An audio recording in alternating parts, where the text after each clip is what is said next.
नजर डाल लेते हैं।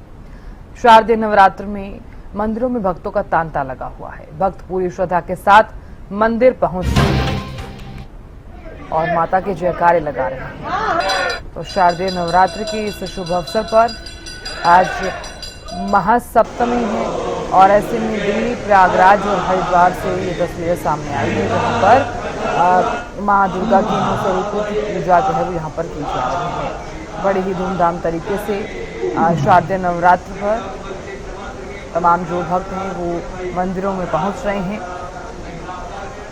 माना जाता है कि जो भी जातक मां दुर्गा की आराधना करता है, मां दुर्गा उनकी हर मनोकामना जो है वो पूर्ण करती है। शारदीय नवरात्र का ये शुभ अवसर। और चलिए अब आपको कनीना लिए चलते हैं। हमारे संवाददाता राजीव सुल्तानिया जुड़ गए हैं ज्यादा जानकारी और माता रानी के दर्शन कराने के लिए। राजीव, देखिए महासप्तमी का ये शुभ अवसर है और मां दुर्गा के 9 स्वरूपों की पूजा किस प्रकार से की जा रही है? जी साधना जी, मैं आपको बताना चाहूंगा आज सप्तमी है और पिछले 6 दिन से मंदिरों में लगातार भक्तों की जो भीड़ है वो देखने को मिल रही है और भक्त जो है वो मंदिर में दर्शन करने के लिए आते हैं और माता रानी का पूजन करने के बाद वो मन्नतें मांगते हैं। तो ऐसे में कहीं ना कहीं मंदिरों में लगातार भीड़ देखने को मिल रही है। और कल अष्टमी है, अष्टमी के दिन कंजक पूजा होती है जिसमें 2 वर्ष से और 10 वर्ष तक की बच्चियों को भोजन कराया जाता है, उनकी पूजा की जाती है। पूजा करने के बाद उनके कलाई पर मोली बांधी जाती है और उनको भोजन कराया जाता है। तो ऐसे में कहीं ना कहीं बड़ा ही ये खुशी का पर्व होता है और धार्मिक पर्व होता है। ऐसे में माता रानी सब पर कृपा करती है। हमारे साथ मंदिर में हरिओम शास्त्री पंडित जी भी मौजूद हैं, हम उनसे भी जानेंगे कि किस तरह की पूजा की विधि है और पूजन करने का क्या है। जय माता की। देखिए, कल आज दुर्गा माता की सप्तमी है। सप्तमी के दिन व्रत करना चाहिए। इस नवरात्र में बहुत ही अति शुभ होता है। और आज सप्तमी होने से माता महाकाली की पूजा होती है। महाकाली की पूजा सब धूप दीप नैवेद्य सभी सामग्री लेकर के पूजा करनी चाहिए और उसमें की पूजा करने से बहुत ही अति लाभ मिलता है, बहुत ही धन की प्राप्ति होती है, घर के कलेश संकट द्वार दूर होते हैं। और इस दिन इन नवरात्रों में किसी को भी बाल वगैरह नहीं कटवाने चाहिए, अपने नाखून वगैरह नहीं बनाने चाहिए। 9 दिन तक माता रानी का अच्छा उपवास पर रखना चाहिए। और कल अष्टमी है, कल दुर्गा माता की पूजा होगी। कल अष्टमी है। ये अष्टमी आपके इस मौके पर मंगलवार को कम से कम 218 साल बाद प्राप्त हो रही है। तो इसका बहुत ही अति महत्वपूर्ण जो है विशेष ध्यान रखना, इसका महत्वपूर्ण ध्यान रहता है। और इसकी पूजा करने से सब चीजों की धन की वृद्धि होती है, प्राप्ति होती है, घर में क्लेश खत्म होते हैं और सुख शांति बीमारी रोग का सब दूर होते हैं। तो इसलिए कल की जो अष्टमी है ये बहुत ही अति शुभ अष्टमी है नवरात्रों की।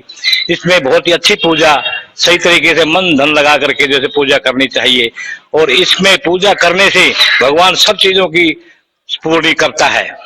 कन्या पूजन होता है। कन्या पूजन कैसे होता है? कन्या पूजन में आदमी को कन्या पूजन होता है तो उसको सुबह 2 साल से 10 साल तक की कन्या को बुलाना चाहिए और उनको भोजन कराने से पहले उनकी कलाई में नाल बांधनी चाहिए, तिलक लगाना चाहिए, फिर उनको प्रसाद देना चाहिए, केला वगैरह का प्रसाद देना चाहिए और उनको भोजन कराना चाहिए। इसलिए जैसे दुर्गा अष्टमी का बहुत ही बड़ा महत्व लेख लिखा है, इसलिए इसकी पूजा करनी बहुत ही उत्तम है, अति उत्तम है जी। ठीक है जी। तो ये थे हरिओम शास्त्री जी जो हमें बता रहे थे कि कल अष्टमी का पूजन होता है जिनमें कंजक जो बैठाई जाती है उनका पूजन होता है, उनको भोजन कराया जाता है और उसके बाद प्रसाद वितरण किया जाता है। जी साधना जी। राजीव, हम सुन भी पा रहे हैं पुजारी जी से जिस तरह से आप बातचीत कर रहे थे। मेरा अब यहाँ पे आपसे सवाल ये है कि पुजारी जी लगातार बने हुए हैं, आप उनसे जानने का प्रयास कीजिए कि आज महासप्तमी है और कल जिस तरह से आप भी जानते हैं कि अष्टमी है, तो महासप्तमी के दिन क्या कंजक पूजन किया जा सकता है? और आज जो नवरात्रि रख रहे हैं, जो उपवास रख रहे हैं, उनके लिए पूजा की विधि क्या है? जी जी, हमारे साथ पंडित जी मौजूद हैं और हरिओम पंडित जी से हम जानेंगे कि जो सप्तमी का नवरात्रा होता है उसके पूजन की क्या विधि है और क्या आज भी हम कंजक पूजा कर सकते हैं या अष्टमी को ही कंजक पूजा होती है? देखो, दुर्गा पूजा तो कंजक पूजा अष्टमी को ही होगी। आज तो महाकाली की पूजा होती है। आज के दिन महाकाली का नवरात्रा है तो महाकाली की ही पूजा होती है इसमें। और इसमें पूजा विधि के लिए जैसे पुष्प फूल वगैरह, चंदन धूप दीप इलायची लौंग वगैरह लेकर के पूजा करनी चाहिए, कपूर से पूजा करनी चाहिए और फल वगैरह लेके पूजा करनी चाहिए, पुष्प वगैरह लेके पूजा करनी चाहिए। इस तरीके से पूजा करने से बहुत ही अति लाभ होता है। और आज सप्तमी के दिन महाकाली की पूजा करनी बहुत ही अति उत्तम है। कल अष्टमी है, अष्टमी को कंजक पूजा होती है, तो कितनी कन्याएं बैठानी चाहिए और उसको प्रसाद वितरण करना चाहिए, या उनकी पूजा की विधि क्या है, किस तरह से कंजकों की जो पूजा होती देखो, है? कंजकों की पूजा में कल जो है आप 9 कन्या बैठानी चाहिए। 9 कन्याओं की पूजा होती है और 9 कन्या को भोजन कराना चाहिए और 9 कन्या को दक्षिणा देनी चाहिए और उनको प्रसाद निवेदन करना चाहिए और इनका चरण स्पर्श करके उनको जैसे प्रसाद देना चाहिए जी। कल कन्या का पूजन होता है। तो समापन के ऊपर जब भोजन कराया जाता है तो किस तरह की पूजा करनी चाहिए और क्या विधि का विधान है कि इस विधि से पूजा करनी चाहिए? देखो, इस विधि से पूजा करनी चाहिए। कन्या को बैठाकर उनके चरण स्पर्श करने चाहिए, उनके पैर धोने चाहिए, उसके बाद उनको भोजन परोस करके उनको भोजन कराना चाहिए। भोजन कराने के बाद उनको तिलक और रोड़ी बांध करके फिर उनको प्रसाद देना चाहिए। उसके बाद उनका चरण स्पर्श करके उनको वरदान करना चाहिए। तो आज सप्तमी का जो नवरात्र है, तो ऐसे में पूजा की क्या विधि है? लोग मंदिरों में आ रहे हैं, माता रानी के दर्शन कर रहे हैं, माता से अपनी मन्नत भी मांग रहे हैं, तो उपवास के दौरान जो है वो क्या क्या ले सकते हैं? और दूसरा, उनकी आज सप्तमी की पूजा की विधि क्या है नवरात्रि की? देखो, नवरात्र में सप्तमी की पूजा की विधि है। ये पूजा करते समय आदमी को सब चीजों का ध्यान रखना चाहिए। हर एक तरह से अपनी सारी सामग्री लेकर के बैठना चाहिए। धूप दीप मैदे फल पुष्प वगैरह सब कुछ लेकर के बैठना चाहिए। उसमें सही तरीके से विधि विधान से इसकी पूजा करे, इसकी आरती आराधना करे और इसका विशेष ध्यान रखें। और इसमें जो से आप सब तरह से पूजा करके इनका विधि से ध्यान रखना चाहिए। तो ये थे हरिओम शास्त्री जी जो हमें बता रहे थे कि कंजक पूजा अष्टमी और नवमी को ही होती है। तो ऐसे में जब पूजा की जाती है तो पहले कन्याओं को बैठाया जाता है और 2 साल से 10 साल तक की कन्याओं को ही भोजन कराया जाता है। तो ऐसे में पहले कन्याओं के पैर धोए जाते हैं, उसके बाद उनके माथे पर तिलक किया जाता है और उनकी हाथ की कलाई पर मोली बांधी जाती है और उसके बाद उनका पूजन किया जाता है। पूजन के उपरांत कन्याओं को भोजन करके प्रसाद भी वितरित किया जाता है। जी साधना जी। बिल्कुल राजीव, आप बने रहिए हमारे साथ। गुरुग्राम से हमारे संवाददाता संजय राठौर भी लगातार बने हुए। संजय, सबसे पहले तो माता रानी के आप दर्शन कराइए, क्योंकि आप शीतला माता मंदिर में भी मौजूद हैं, और किस तरह का नजारा आप देख पा रहे हैं?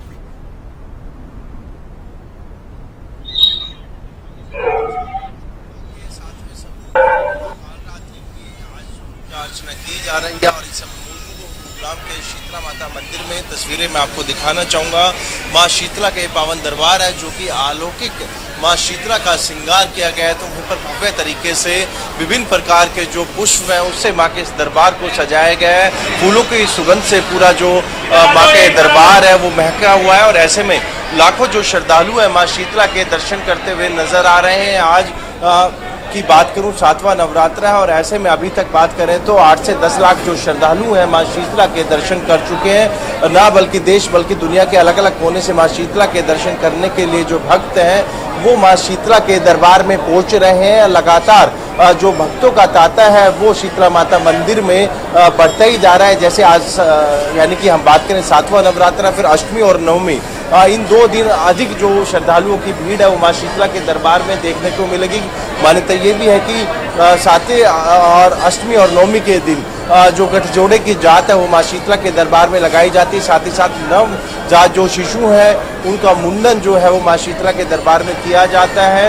अब पंडित जी से जानता हूं कि आज के दिन की क्या विशेषता है, किस तरीके से मां शीतला की पूजा अर्चना की जानी चाहिए, साथ ही साथ मां दुर्गा के 7वें स्वरूप यानी कि मां कालरात्रि की पूजा की क्या विधि है, क्या विधान है, किस तरीके से वो अपने मंत्र का उच्चारण कर सकते हैं। पंडित जी, आज 7वां नवरात्र है, मां दुर्गा के 7वें स्वरूप की पूजा अर्चना की जा रही है, क्या विधि विधान? सभी को जय माता दी। सभी भक्तों को पहले से ही ज्ञात है कि सर्दी नवरात्र चले हुए हैं। नवरात्रों का विशेष महत्व ये माना जाता है कि नवरात्रों में मां नवदुर्गा की विशेष रूप से पूजा की जाती है। प्रत्येक दिन माता के अलग अलग स्वरूपों की पूजा की जाती है। हमने पहले दिन मां शैलपुत्री की पूजा की, दूसरे दिन मां ब्रह्मचारिणी की, तीसरे दिन मां चंद्रघंटा की, चौथे दिन मां कुसमांडा की और 5वें दिन मां स्कंद माता थी और 6ठे दिन हमने कात्यायनी और 7वां नवरात्र आज मां कालरात्रि के रूप में माँ पार्वती की, माँ दुर्गा आदि शक्ति की पूजा की जाएगी। काल रात्रि माँ पार्वती का वह स्वरूप है जिस समय माँ ने रक्त बीज का संहार किया था, रक्त बीज के रक्त को पिया था, तब से माता का वह स्वरूप काल रात्रि कहलाया। जैसा कि माता के नाम से ही हमें ज्ञात हो रहा है, काल अर्थात समय और रात्रि अर्थात रात। माता काल रात्रि वह है जो व्यक्ति को अंधकार से प्रकाश की ओर ले जाती है, अंधकार से व्यक्ति की मुक्ति करती है, और साथ ही साथ यह साधना की भी देवी है। जो साधक सिद्धि प्राप्त करना चाहता है तो सिद्धियों का द्वार खोलने वाली माँ कालरात्रि है, सभी प्रकार की सिद्धियों को देने वाली माँ कालरात्रि देवी ही है। कालरात्रि माता के बहुत सारे नाम हैं और माता के नाम लेने से केवल दैत्य दानव राक्षस सब दूर भाग जाते हैं। किसी भी प्रकार की नेगेटिव ऊर्जा होती है माँ कालरात्रि का केवल नाम मात्र माता जी का स्मरण करने से ही दूर भाग जाते हैं। माता जी का वाहन गदा है, और ये बता दूं मैं आपको वृषभ बोलते हैं उसको संस्कृत में, और साथ ही साथ हमारी शीतला माता जी हैं, उनका भी जो वाहन है वो भी वृषभ है। माँ कालरात्रि को प्रसन्न करने के लिए ओम देवी कालरात्रि नमः इस मंत्र का साधक को ज़्यादा से ज़्यादा जप करना चाहिए। साथ ही साथ या देवी सर्वभूतेषु माँ कालरात्रि रूपेण संस्थिता नमस्तस्यै नमस्तस्यै नमस्तस्यै नमो नमः इस मंत्र का जप करके भी साधक माँ कालरात्रि को प्रसन्न कर सकता है। और माता रानी को विशेष रूप से अत्यंत प्रिय जो भोग है वह गुड़ और चने का है। गुड़ के आप लड्डू भी बना सकते हैं, गुड़ की आप खीर भी बना सकते हैं, और केवल गुड़ का भी आप माता रानी को भोग लगाकर उनको प्रसन्न कर सकते हैं। माता रानी सभी प्रकार से भक्तों का कल्याण करती है और सभी प्रकार के सुखों को माता रानी देती है। आज सप्तमी है और आज के दिन भी क्या कंजक पूजा की जा सकती है? अष्टमी और नवमी देखा गया है कि आज के दिन भी जो कुछ लोग हैं वो आज कंजक पूजा कर सकते हैं, और किस विधि और विधान से यदि आज कोई कन्या पूजन करना चाहता है तो किस विधि विधान से की जाए? कन्या पूजन के विषय में मैं आपको बता दूं, वैसे तो प्रत्येक नवरात्रि में माता जी के स्वरूप के मानकर कन्याओं का हम पूजन करना चाहिए, लेकिन हमारे यहाँ समाज में धारणाएं चली आ रही हैं सामाजिक रूप से। प्रत्येक व्यक्ति जो प्रत्येक दिन नहीं माता जी कन्या को भोग लगा सकता, वह एक साथ अष्टमी या नवमी को 9 कन्याएं बिठाकर माता को भोग लगा सकता है और माता रानी को प्रसन्न कर सकता है। बात करते हैं माँ कालरात्रि की। माँ कालरात्रि का एक नाम शुभंकरी भी है, क्योंकि इनका जो स्वरूप है वो विकराल स्वरूप है, वो अत्यंत हिंसक स्वरूप है, लेकिन साथ ही साथ माता रानी सभी भक्तों का शुभ करती है, कल्याण करती है, इसलिए इनका नाम शुभंकरी भी है। शीतला माता मंदिर की बात करें तो कब जो है कन्या पूजन किया जाएगा और कितने कन्याओं को यहाँ पर पूजन किया जाएगा और क्या विधि विधान है? नवरात्रि के समापन पर नवमी के दिन, जिस दिन माँ सिद्धिदात्री की पूजा की जाती है, क्योंकि मैंने बताया ना अभी आपको, प्रत्येक स्वरूप की अलग अलग दिन पूजा की जाती है।